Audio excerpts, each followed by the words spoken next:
What's good, everybody? In this video, I'm going to be showing you how to mix colors to create realistic looking eyes. So I've broken down every single step right here so you can get to step 0 all the way to step 10 right here. So that's the perfect looking eye right there. Like, come on, look at that. After 10 steps that I show you right now, you're going to be painting eyes that look like this. Like, come on, be honest. That's dope right there. That's nice. So I broke it down as simple as possible. This is like a mini art school right here, just like in different frames. So I thought that this will be like very easy for people to digest. Just like showing you step 1, step 2, step 3, and you just copy exactly what I do so that you can get to the finished product right here. So before we do all that, the colors that you'll need right here is burnt umber, burnt sienna, black, white, and red. There's only 5 colors, is not that much. So you can find any of these colors at Michael's, Kohl's, not Kohl's, what am I talking about? You can find them at Michael's, you can find them Blick, art supply stores. You can even find them like at Walmart or Target, but use oil paints. That's what I use right here because oil paints come out really nice and smooth. So I would definitely recommend that. And this is for beginners, like intermediate, any level that you're at. I made this as simple as possible for people to follow. So before we get to step 1, please do me a favor. Go to the description right now. Get the 7-step guide for painting portraits. I think that's going to be really helpful. It's basically like an art school for you for free. And you just follow that, how to create portraits. Let me show you my results that I got from that right here. So I'm going to show you exactly how you can paint portraits that look like this by following that 7-step guide.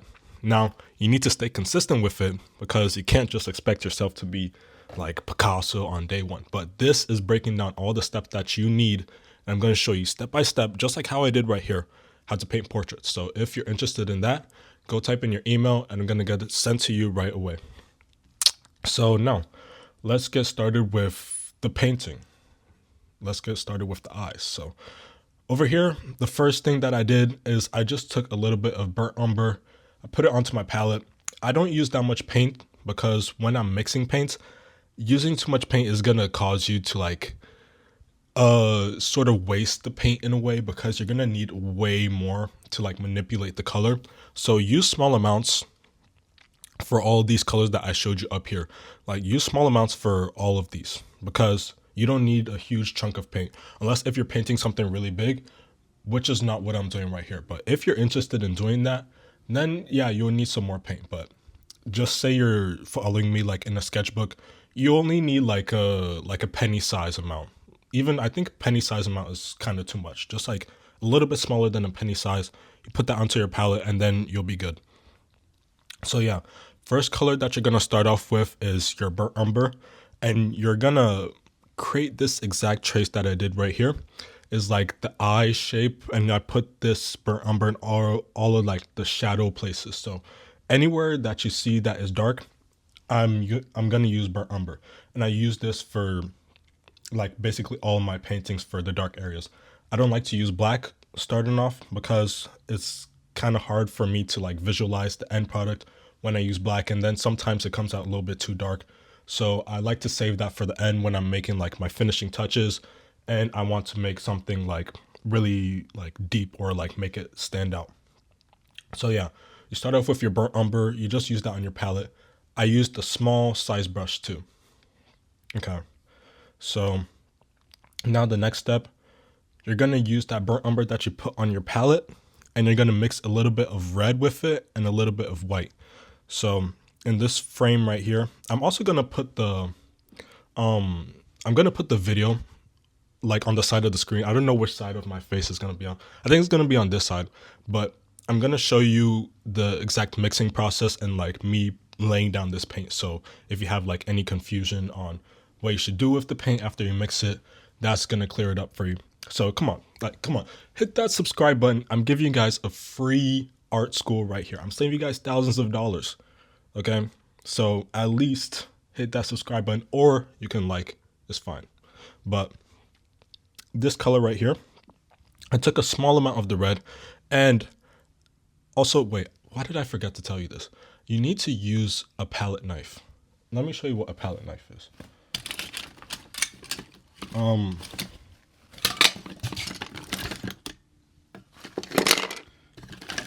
I can find one. Yeah, right here. You need to use a palette knife. This one is a thin one, but it comes in different shapes and sizes. These right here, you've probably seen these before in like art videos, art tutorials. You just didn't really know what they were for, but this is for mixing paints. And the reason why I use this to mix my paints is because when you mix it with your brush, it doesn't mix thoroughly. And those like residual colors will still pop up when you're trying to lay down that paint on like the canvas. So to get rid of that and to get like a solid color to come out every single time, you need to use a palette knife. So I mixed the paint thoroughly with the palette knife before I apply it on my brush and onto the canvas. So that is what I did to get this color right here. And I applied it to these areas that are surrounding those dark places that I put before. So like right here, just creating like a smoother transition between the darks and where all of the lights are going to be. I also put it like in the corner of the eye right here. So yeah. And then you're going to take that color that you already had and you're going to add a little bit of white to it, like a medium amount of white and a small amount of red, just to warm it up some more. Because when you add the white, it's going to make it come out a little bit colder, but you still want to have like a warm skin tone because that's like how flesh is. Flesh is warm. It doesn't really have a cold tone to it. So where I applied this color is just continuing off like what I started and just continuing that fade all the way until we're going to get to this lightest area, which is like in the next step. So I also applied that like around here in the corner of the eye. So we used 3 colors so far, just continuing that fade all the way around the eye and like underneath the eye. We haven't really touched on the eye yet, so we're going to get to that later. Don't worry. And now from this, you're going to keep on using that same color that you had before, and you're going to add a little bit of burnt sienna to it. And you're going to add a medium amount of that, medium amount of burnt sienna and a large amount of white, just to lighten it up to get to this color right here. So the color on your palette right now, it should look similar to this, or it might be a little bit different, but still you want it to have like the same sort of range as the one that I had right here. And here's where you're going to start to really like apply more, continuing that fade and like closing out this area that you had before. So you see those areas that were white before, I'm applying it to all these empty areas that were white now. Okay, so now we're done with this color right here. We can start a new color on the palette. So we still want to keep that color right there though. Don't throw it away. Still gonna want to use it potentially. Okay, so that's why I don't throw away my colors, because it's gonna cause me to, if I throw it away, then I'm gonna have to start all over again and use some more paint. But we're all about efficiency over here. So we keep it on the palette. And now we're going to use a new color. So we start off with our base of burnt umber. We're going to mix in a medium amount of red with that burnt umber just to warm it up some more. And we're going to add a large amount of white to really make this color bright and make it pop out. Okay. And you're going to take a little bit of that mix that you had before, and you're going to mix it into this color that you had, just to give it a little bit of like that same tone as you had before. So that's why we want to keep that same color from the palette. So you're gonna create this color right here. It's like a little bit of a cooler tone, but it's still a little bit warm, but it's like way lighter. And we're gonna use this to bridge that gap that was here. So now we're finally done with like the upper eyelid, and we're like pretty much close to finish with the lower eyelid. And also with this color, you're gonna put it on the corner of the eye. Let me clear this up so you can see. You're going to put it in the corner of the eye right here. And you want to make sure that all of your colors are blended really nicely, create a nice fade between the darks and the lights. So after you're done with that, then the eye should look something like this right here. So just like check how you're doing, see how it's looking. If you need to make any adjustments or go to a previous step, go do that right now, because the eye should be looking like this before you can move on to the next step. All right. So if it's looking good and is looking similar, then you're good to go. Let's go on to the next step. And we're almost finished. There's only 4 more steps from here. Like, believe it or not, there's only 4 more steps. So right here, with that same color that you had before, you're going to add a medium amount of white. just to lighten it up some more. So we're just using that same tone, just lightening it up. And we're using that for this corner of the eye right here, this large area. And you're going to use it for this area of the eye that's underneath the eyelid.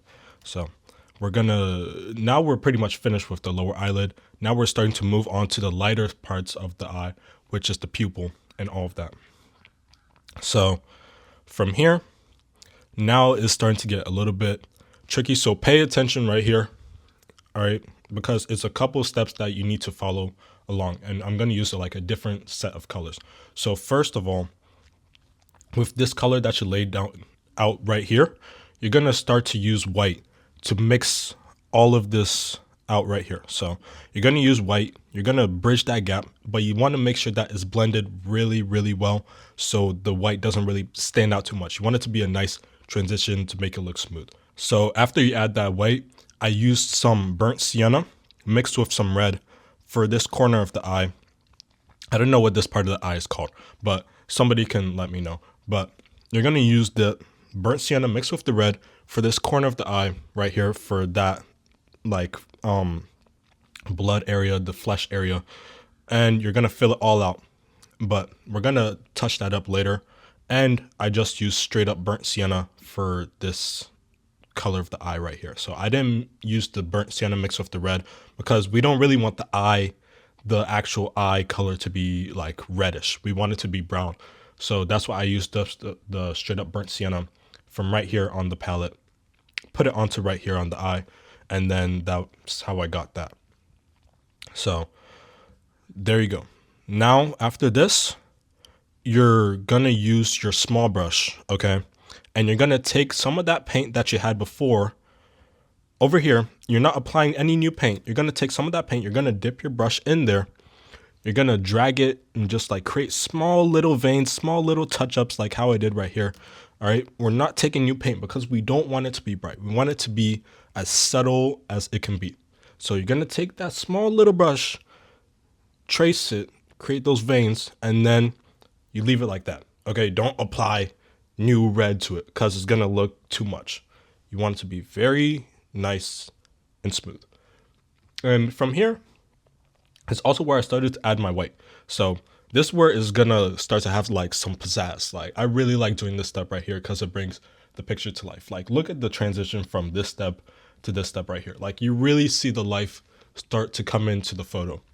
So I just used straight up white and I applied it using that same small brush that I had before because these are small areas that you're going to be applying the white with. I put it right here, some dots around the eye right here like you see, just lightening up these areas. I put some white and I put it in this like red socket area, like some dots right there, some white right here, and some white underneath the eye. So these are just small little touch-ups, but it does so much to your picture at the end. Like you see right here, these whites make it just so much better because it gives it like a shiny look. It gives it like a wet look because your eyes are wet and the white really captures the light reflection when something is wet. So just these little details right here, they'll elevate your picture so much. So apply that with your small brush. And then after you're done with all that, then the picture will look like this right here. And from here, we're just on to the last step, which is using black and also burnt umber. So I'm going to start off with where I use the burnt umber. I just used this burnt umber for darkening up where the shadows are on the eye because I didn't want it to be like looking too bright. I also applied some burnt umber right here, just a very, very small amount, and I blended it very, very well. And for the black, I just used that for all around the pupil right here. I filled out this area, I filled out around the colored area of the eye. And I also used that for just like a little bit of a trace at the top right here and right here. So after you're done with that, then you have a finished eye. Look at that. Like, isn't that beautiful? Just give yourself a pat on the back if you made it all the way right here. So that's a check from me, and I appreciate that. Okay, so check out that 7-step guide again in the description. Join the emailing list. It's going to give you everything that you need. If you really want to take this seriously and get good at art, I'm going to help you out because I'm launching a coaching on that emailing list. And if you want to be a part of that, if you want to get personal help from me, painting portraits, any questions that you have, any sort of difficulties, I'm going to be there for you and I'm going to help you out. So click that link, put your email in. So now if you want to learn the top mistakes to avoid if you want to get good at oil painting, click the video on the screen right now and I'll see you all over there.